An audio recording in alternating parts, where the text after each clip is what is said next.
The poor guy passed out. He became the most pitiful version of himself, thanks to Meghan. Good morning, and thank you very much for tuning in to the Sussex Daily News Channel. The world is full of mysteries that have not yet been explained. Who exactly constructed the Egyptian pyramids? Where do all of the mismatched socks end up?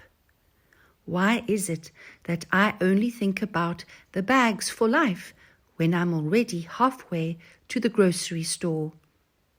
But perhaps the most perplexing question of all is this one. Why the hell is Prince Harry so damn miserable? I have never seen Harry look so disheartened and miserable as he did when he was speaking at the United Nations. It's possible that his handler was being especially cruel to him as a result of the fact that he was the main attraction. On the other hand, there is a sneaking suspicion that all of his genuine, organic, rescued chickens are about to return to the coop.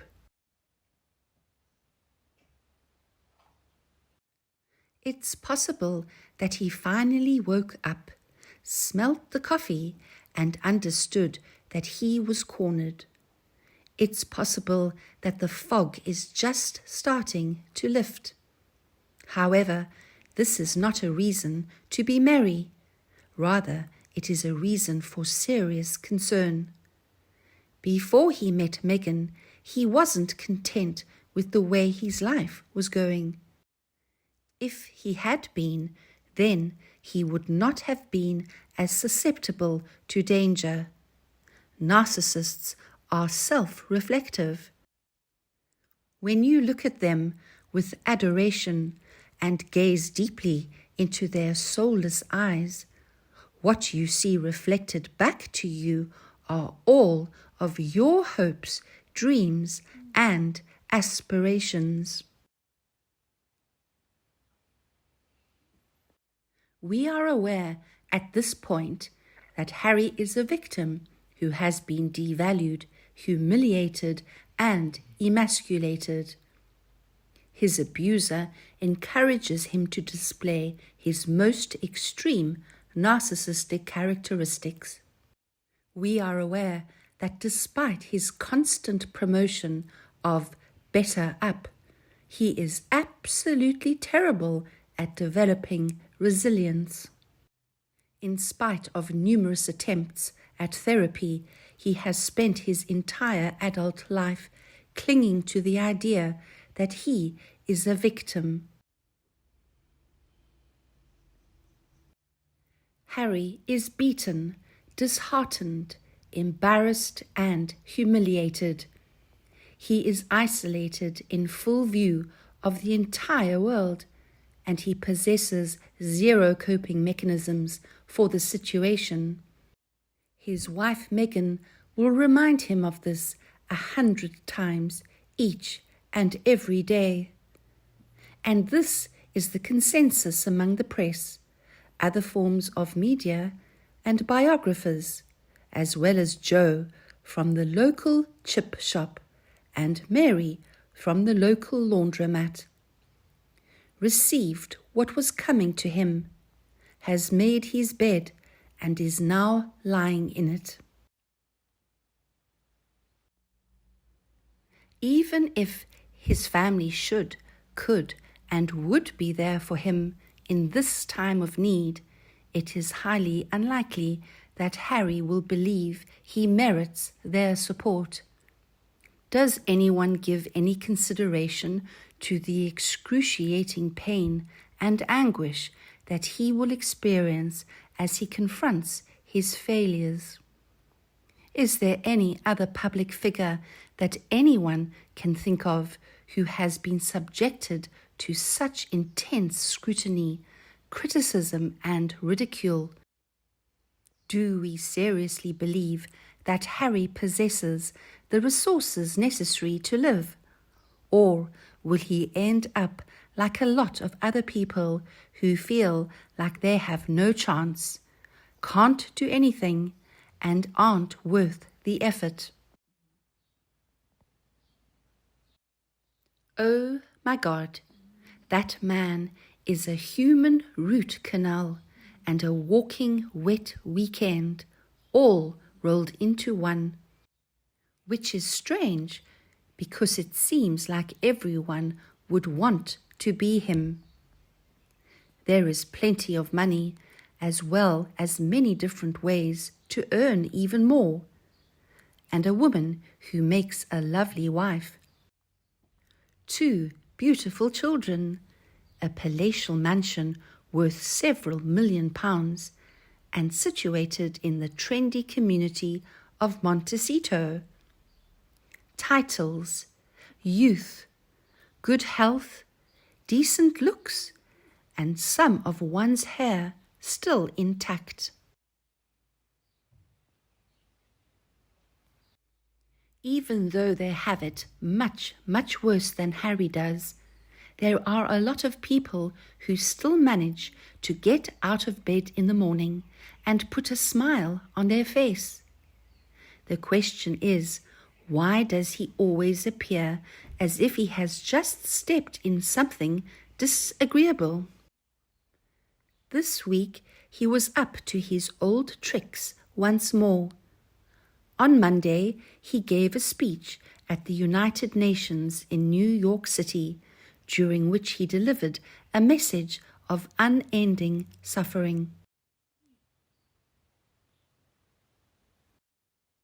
He marked Nelson Mandela Day, which is celebrated in honor of one of the most motivational men of the 20th century, with a lecture on failure, and it was like a vacuum cleaner of doom, sucking all the hope and joy out of the room.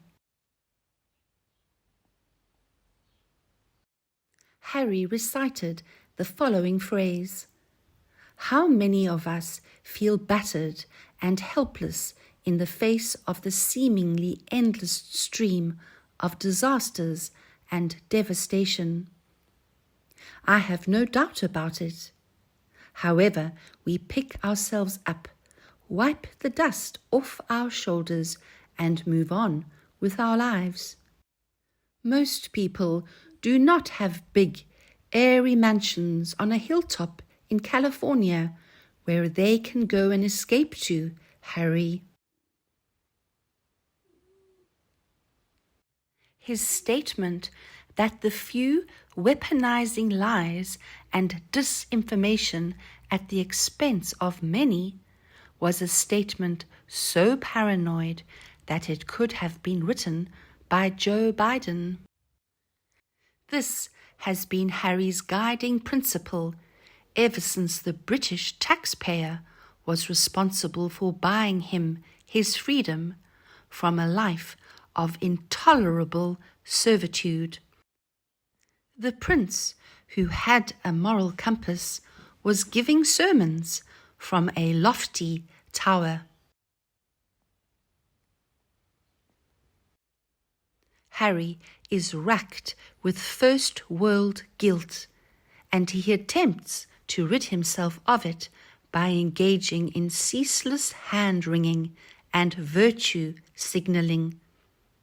What he fails to recognize is that none of these things has the effect that he wants them to have. He just ends up getting on people's nerves, because there are few things that are more infuriating than an inconsiderate person, and Harry is the most inconsiderate person of all of them. This guy has it all, but all he can do is complain, be critical, and tell the rest of us how we should be living our lives. The most upsetting aspect of this performance is that it is only put on once every 5 years, despite the fact that it was supposed to be about Nelson Mandela and his aspirations and hopes for a better life for people who are actually living in extreme poverty and crisis. However, it was taken over by a group of con artists who, after flying in a private jet, decided to engage in some shady business in order to gain notoriety and financial gain.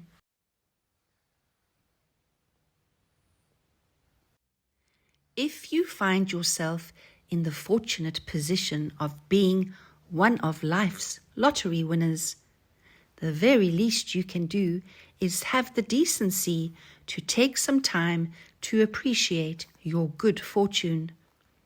I am not one of those people who wishes ill on those who are fortunate. On the other hand, Harry behaves as though everything were a terrible burden to bear. After delivering his speech, he and Meghan headed for supper at the popular restaurant Locanda Verde in Tribeca. There you won't get much change from £90 a head. He could hardly even muster a smile during their meal there.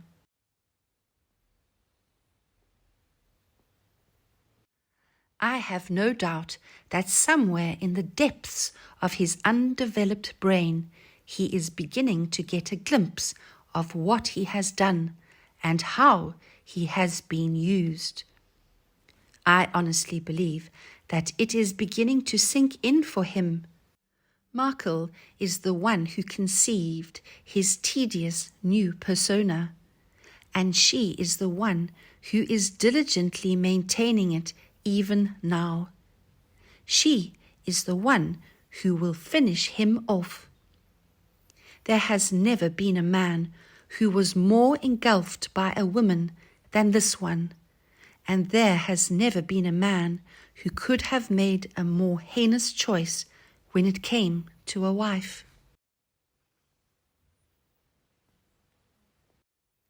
At that point, his wife had already cycled through 3 different designer outfits in the span of 24 hours, each of which was accessorized with tens of thousands of dollars worth of jewelry she always wears. Oh, the depth of one's woes! The whole point of being a royal or a celebrity, and Harry is both, is to provide a little bit of escapism and some relief from the relentless realities of day-to-day life. This is especially true for Harry, who is both. Turn up the volume, smile, make sure you look fabulous, sprinkling a little stardust and spreading a little joy are all great things to do.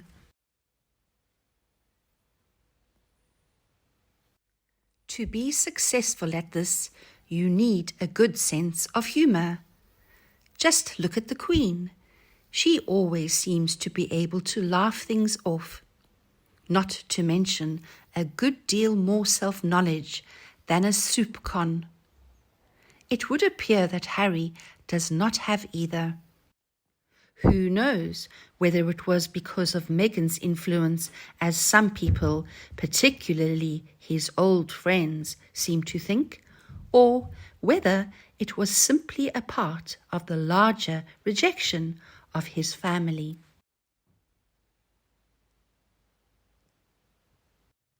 But one thing is for certain: the world does not require the dreary preachings of this overprivileged boor at this time. This is the very last thing the world needs right now. Harry, would you be willing to do all of us a favor? Have fun and make the most of your new life in the United States. It is the very least you could do after everything that has been thrown in your way.